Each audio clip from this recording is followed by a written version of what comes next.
Assalamualaikum warahmatullahi wabarakatuh. Bismillah, alhamdulillah, la haula wa la quwata illa billah. Allahumma sholli ala sayyidina Muhammadin wa ala alihi wa sahbihi ajma'in amma ba'd. Rabbi shrah li sadri wa yassir li amri wa hlul 'uqdatam min lisani yafqahu qawli. Amin ya rabbal alamin. Salam semangat dan salam sehat selalu untuk teman-teman semua yang baik hatinya. Di video ini saya akan menyampaikan tema tentang aliran-aliran atau faham dalam agama Islam. Teman-teman yang baik, kita tahu bahwa realitas umat kita ini adalah beragam. Bukan hanya sukunya saja yang beragam, budayanya saja yang beragam, bahasanya saja yang beragam, gitu ya teman-teman ya. Tetapi agamanya pun beragam. Bahkan teman-teman, dalam satu agama pun fahamnya juga beragam. Kita tahu di Indonesia ini banyak sekali ya paham-paham keagamaan ya, atau dalam satu agama itu memiliki beberapa perbedaan pendapat. Tetapi pada intinya adalah itu semua sunatullah. Dan materi ini tidak cukup nanti saya hanya akan menyampaikan tentang bentuk-bentuk ya atau menjelaskan tentang aliran-aliran paham dalam Islam itu sendiri saja, tetapi kita bisa mengambil poin penting ya kan secara sederhana lalu kemudian kita implementasikan dalam kehidupan nyata. Mengelola keberagaman yang ada dalam agama Islam. Tentunya harapannya adalah nanti kita mampu mengelola perbedaan agar kita mampu menuai rahmat. Gitu teman-teman. Jadi ada banyak aliran-aliran atau paham-paham keagamaan, namun kita perlu mengelola perbedaan agar tidak terjadi konflik yang berkepanjangan. Ada hal sederhana yang perlu kita pahami nanti ya teman-teman ya setelah kita mempelajari bersama-sama tentang seperti apa sih aliran-aliran yang ada dalam agama Islam. Tentunya semua aliran tersebut pada intinya adalah memiliki nilai historis teman-teman. Jadi ada sejarah-sejarah yang melatar belakangi kenapa aliran-aliran itu muncul gitu ya teman-teman. Baik, teman-teman yang baik, yang pertama adalah aliran yang namanya Syiah. Ada banyak teman-teman yang mungkin tidak asing dengan aliran Syiah ini ya teman-teman ya. Bahkan nanti dari semua yang akan saya sampaikan itu mungkin teman-teman ada yang sudah pernah dengar gitu ya. Kita akan coba bahas bersama di video ini. Teman-teman Syiah ini adalah kelompok pendukung Ali bin Abi Thalib ya, Khalifah Ali bin Abi Thalib, dan ini juga sering disebut sebagai Ahlul Bait atau keluarga Nabi Muhammad Shallallahu Alaihi Wasallam. Sehingga pendukung aliran Syiah ini adalah orang yang sangat meyakini gitu ya, bahwa Ali bin Abi Thalib adalah khalifah yang syah dibandingkan khalifah-khalifah yang lainnya seperti Umar bin Khattab, Utsman bin Affan gitu ya dan sebagainya. Teman-teman yang baik, ada beberapa pertentangan saat itu ya teman-teman ya. Kenapa kemudian aliran-aliran ini sangat mendukung Ali bin Abi Thalib dan sangat istilahnya mengunggul-anggulkan gitu ya beliau. Oke, sifat-sifat aliran Syiah ini tentunya agak mirip ya dengan beberapa kelompok-kelompok tertentu yang ada di Indonesia ya, sangat mengunggul-unggulkan seseorang ya dibandingkan dengan orang yang lainnya. Padahal manusia itu tidak lepas dari kesalahan ya, karena manusia itu sifatnya natural dan Allah Subhanahu wa taala adalah sifatnya supranatural. Nah, statement ini juga nanti akan bisa melatar belakangi dari semua penjelasan tentang aliran-aliran yang ada dalam Islam. Teman-teman, aliran Syiah ini memiliki ajaran-ajaran antara lain adalah Sayyidina Ali yang berhak menjadi khalifah dan lainnya tidak. Pokoknya yang sah adalah Ali bin Abi Thalib. Kemudian kekhalifahan Ali telah ditetapkan oleh Nabi. Kenapa sah? Karena Nabi yang menetapkan, kata mereka seperti itu. Nah, setiap imam ini harus menetapkan imam pengganti berikutnya, misalkan dalam sholat. Jadi ketika akan mengganti imam, maka imam yang pertama ditunjuk, imam itulah yang harus menetapkan imam berikutnya, bukan jamaahnya. Gitu. Kemudian setiap imam itu maksum atau terhindar dari dosa. Sehingga ketika orang itu agar terhindar dari dosa, agar tidak dicap sebagai orang yang melakukan dosa, maka jadilah dia imam.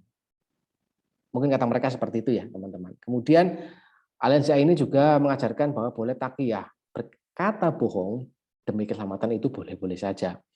Sering mungkin kita bertanya, kalau kita bohong itu boleh atau tidak sih? Gitu. Kalau aliran Syiah dia membolehkan takyah, berkata demi berkata bohong demi keselamatan. Teman-teman yang baik, setelah aliran Syiah ada lagi aliran lainnya adalah aliran Khawarij ya, teman-teman. Aliran Khawarij ini adalah orang atau kelompok yang keluar atau meninggalkan pemimpin yang sah. Nah, ini kebalikan dari aliran Syiah tadi. Gitu ya. Jadi aliran Syiah itu adalah aliran yang sangat menganggul-anggulkan Sayyidina Ali, sedangkan aliran Khawarij adalah yang sebaliknya. Yang keluar atau meninggalkan pemimpinan yang sah, yaitu awalnya mendukung Ali bin Abi Thalib, Sayyidina Ali, kemudian dia keluar karena dia tidak menerima arbitrase antara Ali dan Muawiyah. Begitu. Jadi ceritanya adalah kelompok ini adalah kelompok yang menentang kelompok Syiah yang benar-benar mengunggul-unggulkan Sayyidina Ali. Sedangkan ini itu tidak. Itu adalah aliran yang menentang aliran sebelumnya, yaitu aliran Syiah. Teman-teman yang baik pada intinya adalah ada pertentangan saat ini. Ini yang saya maksud dari awal tadi ya, teman-teman ya. Saya juga tidak begitu paham kenapa hal yang sesama saudara gitu ya, kok saling saling bertentangan gitu, saling cekcok, saling menghujat dan sebagainya gitu. Padahal kan pada intinya kedamaian itu adalah yang paling membahagiakan ya. Kenapa orang itu tidak mencari kebahagiaan ya, malah memilih untuk saling bertengkar. Nah, teman-teman yang baik, kita perlu tahu tentang aliran Khawarij ini ya, teman-teman ya. Ajaran akidahnya diantaranya adalah Khalifah Utsman dan Ali telah murtad dan kafir. Ini yang paling mengerikan. Jadi mereka menganggap karena dia tidak menyetujui Ali sebagai khalifah, sebagai pemimpin, maka dia menganggap bahwa Sayyidina Ali adalah orang yang murtad. Itu kan ngeri sekali. Nah, ini menentang ya teman-teman. Kemudian orang yang tidak menggunakan hukum Allah itu telah kafir, itu sangat keras sekali. Jadi ketika ada seorang ya saat itu dia tidak mengamalkan ajaran yang ada di dalam Al-Quran, maka dia dikatakan orang yang kafir. Sebegitu mudah orang untuk mengkafirkan orang lain ya. Kemudian pelaku dosa besar itu adalah kafir. Tidak ada ampunan bagi pelaku dosa besar, misalkan orang yang maksiat. Mungkin kalau di Indonesia ini tidak sebegitu ya, orang yang melakukan maksiat dia kena hukuman ya sudah dipenjara gitu misalkan. Sedangkan di sana tidak. Mereka menganggap bahwa orang yang melakukan dosa besar itu adalah yang kafir. Kafir itu setara dengan orang yang keluar dari Islam. Karena dosa besar ya pelaku dosa itu adalah pelaku yang tidak dibenarkan dalam Islam. Sehingga menurut mereka adalah kafir. Kemudian orang yang tidak mau masuk kelompoknya atau anggota kelompoknya yang tidak patuh juga kafir. Jadi artinya ketika ada orang kelompok yang tidak mau masuk dalam aliran Khawarij ini, mereka dicap sebagai orang yang kafir pula. Karena bagi mereka mungkin mereka merasa aliran ini yang paling benar, paling suci gitu ya, sehingga orang yang tidak mengikuti aliran yang suci ini, aliran yang benar ini, maka mereka kafir. Ini aliran Khawarij yang bertentangan dengan aliran Syiah ya teman-teman ya. Sederhana, mudah-mudahan itu bisa menjadikan pembelajaran ya dari cerita-cerita nanti yang akan saya sampaikan. Selanjutnya adalah aliran Murji'ah, teman-teman. Murji'ah adalah kelompok netral yang tidak mau ikut campur dan terlibat persoalan politik antara Ali, Muawiyah, Syiah, dan golongan Khawarij. Jadi ada pertentangan antara Syiah dan kemudian Khawarij tadi gitu ya. Kemudian muncul aliran Murji'ah. Aliran Murji'ah ini adalah aliran yang mengklaim bahwa mereka adalah orang yang netral, tidak ikut dalam pertentangan. Karena mereka berpikir adalah antara konflik yang Syiah dan Khawarij tadi itu ada unsur politik. Gara-gara politik akhirnya mereka kemudian konflik ya sesama saudara, dan mereka orang yang ada di tengah. Mereka merasa bahwa mereka adalah netral. Nah, ajaran aliran Murji'ah ini beberapa di antaranya ya teman-teman ya, orang yang berbuat dosa besar tidaklah kafir, tetapi tetap mukmin dan tidak akan kekal di neraka. Dan penyelesaian terhadap persoalan ini ditunda sampai hari perhitungan kelak di hadapan Tuhan dan terserah terhadap Tuhan. Jadi orang berbuat dosa itu tidaklah kafir. Ini menentang dari aliran sebelumnya, dua aliran tadi gitu ya teman-teman ya. Meskipun kadang tidak sepenuhnya kita bisa menerima, tetapi kita perlu tahu ajaran mereka itu seperti apa. Kemudian yang penting bagi orang Islam adalah imannya, sedangkan perbuatannya merupakan soal kedua. Ini yang membahayakan. Jadi mungkin membahayakan karena tidak terlalu tidak sesuai dengan apa yang sudah kita yakin di Indonesia gitu ya teman-teman ya. Nah ini orang yang berbuat orang yang berbuat dosa besar tidaklah kafir tetapi tetap mukmin, sehingga mereka mempercayai bahwa yang penting bagi orang Islam adalah imannya, sedang perbuatannya itu merupakan soal kedua. Padahal kita tidak seperti itu. Iman ya penting, perbuatan juga penting. Karena apa? Perbuatan kita selama di dunia ini kalau akan dipertanggungjawabkan di akhirat. Sehingga perbuatannya pun juga penting, tidak hanya iman saja, tapi perbuatannya pun juga penting. Karena apa? Karena perbuatan yang kita lakukan sebagai seorang Muslim itu adalah berangkat dari keimanan kita. Orang yang imannya kuat biasanya dia akan lebih mudah melakukan perbuatan yang sesuai dengan keimanannya itu. Nah ini teman-teman. Selanjutnya adalah aliran Mu'tazilah teman-teman. Nama Mu'tazilah ini berasal dari kata i'tazala atau menjauhkan diri. Bermula dari Wasil bin Atha yang menjauhkan diri dari kelompok pengajian gurunya Hasan al-Basri. Jadi ada sisi penting yang dari penjelasan tentang aliran Mu'tazilah ini ya, aliran yang seperti apa. Aliran Mu'tazilah ini seolah-olah seperti dia sudah mengaji ya kan kepada seorang guru, kemudian dia keluar dari pengajiannya itu ya kan. Nah, sebelum kita melihat tentang ajaran-ajaran aliran Mu'tazilah ini, ada satu pesan penting bahwa kenapa kita harus keluar dari pengajian itu gitu kan. Sedangkan pengajian itu sudah mengantarkan diri kita menjadi lebih baik sekali. Pengajian yang ada di Indonesia itu banyak sekali ya teman-teman ya. Ada beberapa model pengajian ya, dan kemudian paham-pahamnya juga kadang-kadang ya selalu beragam ya, sehingga nanti kita bisa pandai-pandai memilih pengajian. Jangan selalu kita mudah menilai orang yang telah mengajari kita tentang kebaikan, ya kan? Tetapi lihatlah apa statementnya dan apa kebaikan yang mereka ajarkan kepada kita. Urusan mereka itu nanti berbuat dosa atau tidak, ya berakhlak baik atau tidak, itu bukan urusan kita, tapi urusan dia dengan Allah Subhanahu wa Ta'ala.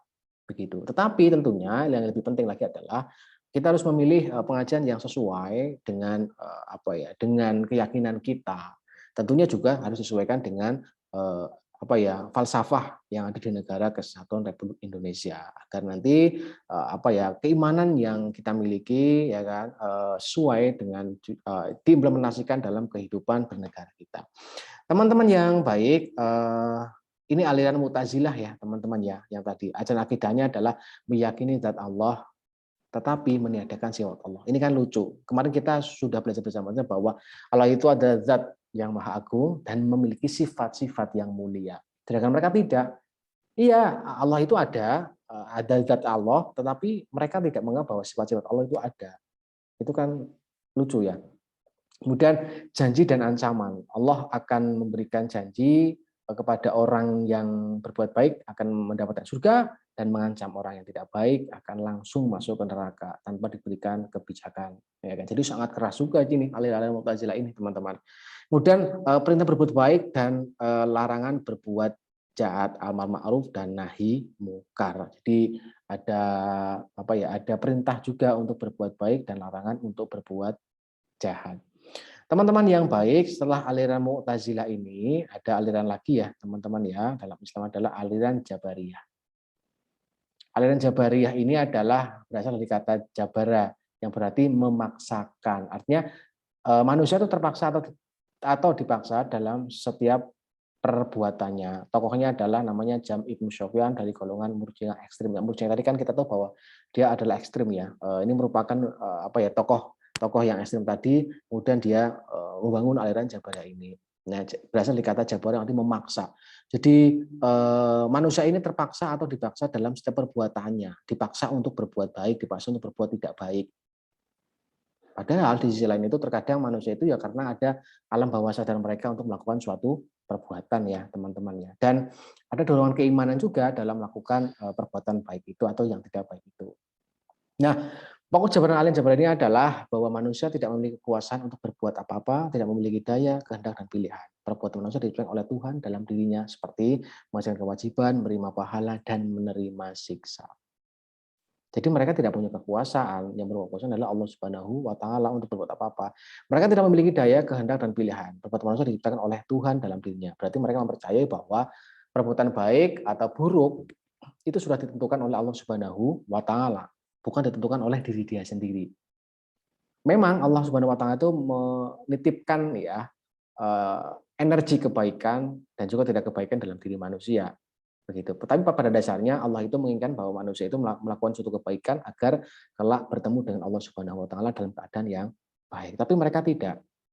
Padahal yang berbuat baik dan tidak berbuat baik itu adalah ya kehendak manusia itu sendiri sebenarnya. Gitu. Ada yang mengatakan seperti itu ya teman-teman. Karena apa? Baik atau tidak baik, perbuatan baik atau perbuatan yang tidak baik itu adalah pilihan manusia itu sendiri. Kalau manusia yang selamat di dunia dan akhirat, maka tentunya mereka akan memilih perbuatan yang baik. Nah, memilih perbuatan yang baik itu berarti adalah pilihan manusia itu sendiri. Nah, ada aliran yang menentang aliran Jabariyah itu seperti itu ya, teman-teman. Kemudian satu adalah aliran Qadariyah. Qadariyah ini berasal dari kata kudroh atau kekuatan ya, yang artinya manusia memiliki kekuatan untuk melaksanakan kehendaknya, bukan terpaksa atau tunduk begitu saja pada takdir Tuhan. Nah, ini kemudian kebalikan dari Jabariyah. Kalau Jabariyah itu ya manusia itu ya tidak ada kekuatan, itu takdirnya aja seperti itu gitu loh. Baik atau buruk ya itu takdirnya. Ini itu tidak, ya kan? Manusia itu memiliki kekuatan untuk melaksanakan kehendaknya. Jadi seperti yang tadi saya sampaikan ya, mereka itu bukan terpaksa gitu loh. Artinya apa? Perbuatan baik dan perbuatan tidak baik itu hanya pilihan manusia itu sendiri. Nah, aliran Qadariyah ini menentang aliran Jabariyah tadi. Jadi saling menentang ini ya teman-teman ya. Nah, ini tokoh utamanya adalah Ma'bad al-Juhani ya, teman-teman. Jadi ajaran pokoknya adalah bahwa manusia berkuasa atas segala perbuatannya. Manusia melaksanakan perbuatan baik dan menjadi perbuatan jahat atas kemauannya, kekuasaannya, dan kehendak diri dia sendiri. Manusia bebas dan mereka dalam tingkah lakunya free will and free act. Baik dan buruk tergantung pada manusia yang menentukan, bukan dari Allah. Nah ini sebenarnya di sisi lain itu mungkin ada beberapa yang sepakat dengan ini ya, namun ada beberapa juga yang tidak sepakat gitu. Karena ada yang mengatakan bahwa ya dalam diri manusia itu ada sisi baik, ada sisi buruk, berarti itu sudah takdir dari Allah. Ada yang lain mengatakan bahwa ya baik dan buruk itu kan hanya pilihan gitu ya. Tapi pada intinya adalah teman-teman ada banyak pertentangan ya dalam beberapa aliran ini yang masing-masing itu memiliki keyakinan pemahaman yang beragam ya, yang berbeda-beda. Teman-teman, kemudian aliran Asy'ariyah. Ajaran akidahnya bersumber pada Al-Quran dan hadis yang disesuaikan dengan kaidah-kaidah ilmu kalam atau ilmu tentang ketuhanan ya teman-teman. Mazhab Sufi yang menjadi bagian dari alirannya adalah Sufisme Imam Ghazali. Kita mungkin pernah tahu ya, teman-teman mungkin saya yakin banyak yang tahu tentang Imam Al-Ghazali gitu ya, seorang Sufi ya yang memberikan petuah-petuah tentang apa ya, ia memberikan keilmuan tentang filsafat gitu ya, memberikan petuah-petuah tentang ketuhanan yang bisa menguatkan keimanan manusia gitu kan. Nah, Asy'ariyah ini memang bersumber pada Al-Qur'an dan hadis, tentunya disesuaikan dengan kaidah-kaidah ilmu ketuhanan. Nah, ini ajaran akidah Asy'ariyah teman-teman yang menarik, menggunakan akal dalam menyelesaikan masalah, tapi juga percaya penuh pada dalil wahyu terutama untuk menguatkan iman kepada sifat-sifat Allah. Jadi kalau yang di awal tadi tidak meyakini bahwa Allah itu memiliki sifat-sifat yang baik, kalau ini meyakini sifat-sifat Allah yang baik. Dan kita tetap harus mengimani wahyu, ya kan, agar menguatkan keimanan kita kepada Allah Subhanahu Wa Taala dengan sifat-sifatnya, tapi kita bisa menggunakan akal dalam menyelesaikan masalah. Jadi harus logis gitu ya dalam menyelesaikan masalah. Nah, ini orang yang berbuat dosa besar, ketika ia mati dalam keadaan sebelum bertobat, maka hukumnya terserah Allah. Bisa saja Allah mengampuni dengan rahmatnya atau melalui syafaat dari Nabi. Nah, jadi orang yang berbuat dosa besar, ketika dia mati ya teman-teman ya, sebelum dia itu bertobat, meminta ampunan kepada Allah Subhanahu Wa Taala, ya maka nanti terserah Allah mau masukkan dia ke surga atau neraka ya terserah. Padahal kita selalu berusaha ya agar kita bisa husnul khotimah ya, mati dalam keadaan yang baik dan bukan dalam keadaan dosa yang besar, karena pasti umat Islam itu, umat Muslim itu pasti menginginkan surga, sehingga kita harus bertobat ya. Jadi seolah kita meyakini bahwa pokoknya meninggal dunia dalam keadaan dosa besar ya, akan susah masuk neraka. Sedangkan aliran akidah Asy'ariyah itu tidak semacam itu. Udah itu semua terserah Allah. Allah kan pemilik surga, bukannya manusia. Nah, itu seperti itu teman-teman. Teman-teman yang baik, kemudian ada aliran Maturidiyah.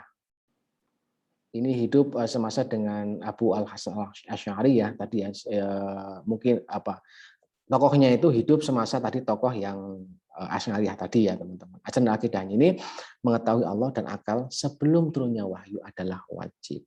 Jadi sebelum turunnya wahyu kepada Nabi Muhammad melalui malaikat Jibril, maka mengetahui Allah dengan akal itu adalah wajib dan hal ini merupakan kewajiban pertama manusia. Jadi untuk meyakini Allah maka menggunakan akal saja, tidak hanya menggunakan hati. Katakanlah semacam itu ya. Akal bisa mengetahui hal yang baik dan yang buruk, tidak harus dengan atau melalui wahyu. Tauhid adalah penetapan bahwa Allah itu esa, baik dan dalam zatnya yang terbaik, ya kan?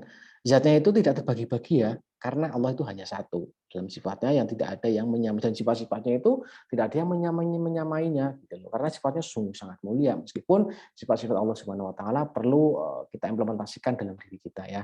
Maupun dalam tindakannya yang tidak ada sekutu baginya.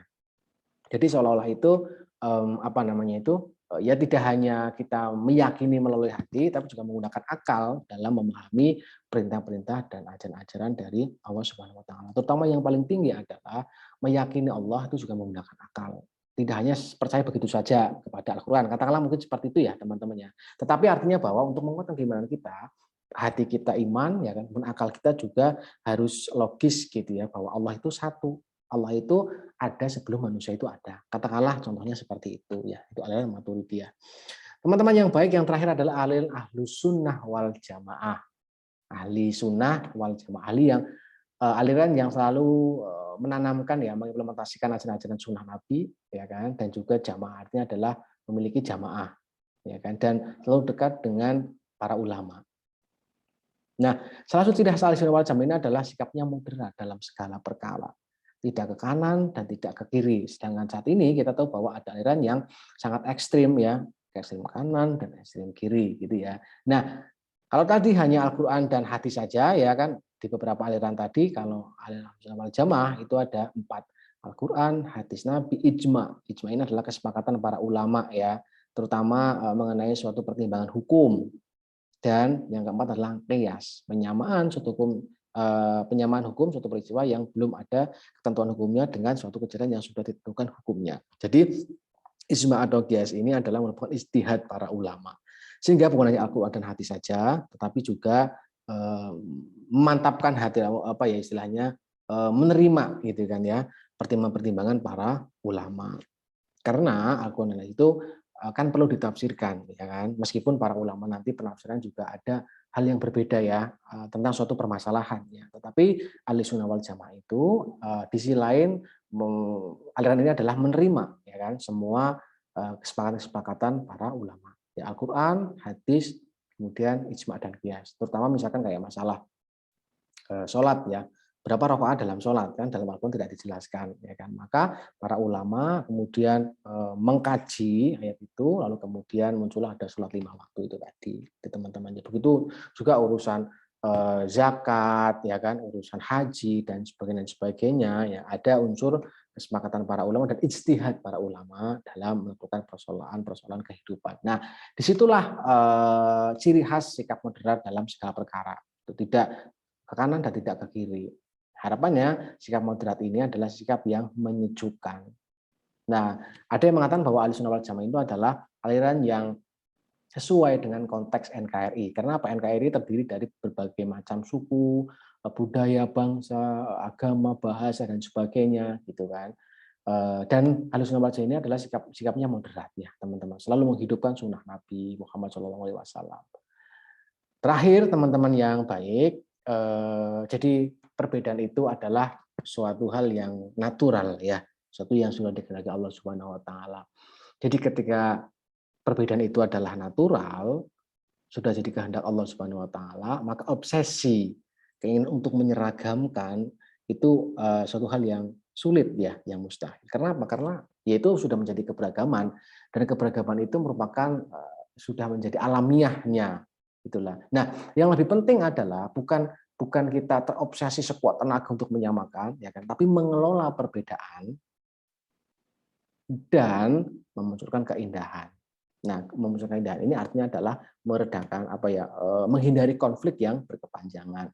Sehingga teman-teman yang baik, salah satu pertanyaan untuk mendalami materi ini adalah bagaimana cara mengelola perbedaan, bagaimana cara mengelola perbedaan pemahaman yang berkaitan dengan aliran keagamaan agar tidak menimbulkan konflik berkepanjangan.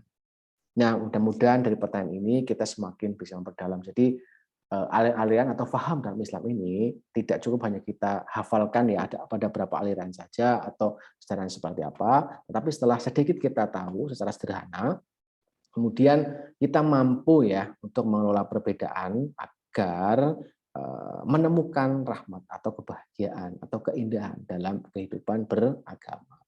Silakan teman-teman jawab pertanyaan saya ini sekedar untuk mengevaluasi diri kita dan juga memperdalam materi kita tentang aliran atau paham dalam Islam. Pada intinya adalah terakhir dari saya sebelum menutup video ini, perbedaan itu adalah merupakan suatu hal yang alamiah dalam kehidupan manusia. Sehingga yang lebih penting adalah bagaimana cara kita mengelola perbedaan untuk menghindari konflik yang berkepanjangan. Nah, bagaimana menurut teman-teman itu caranya untuk mengelola perbedaan tersebut? Mudah-mudahan dengan itu kita semakin membuat keimanan kita kepada Allah Subhanahu wa taala dan saling menjaga perdamaian di negara NKRI tercinta kita ini. Oke, terima kasih teman-teman. Mudah-mudahan bermanfaat. Sekian dari saya. Assalamualaikum warahmatullahi wabarakatuh.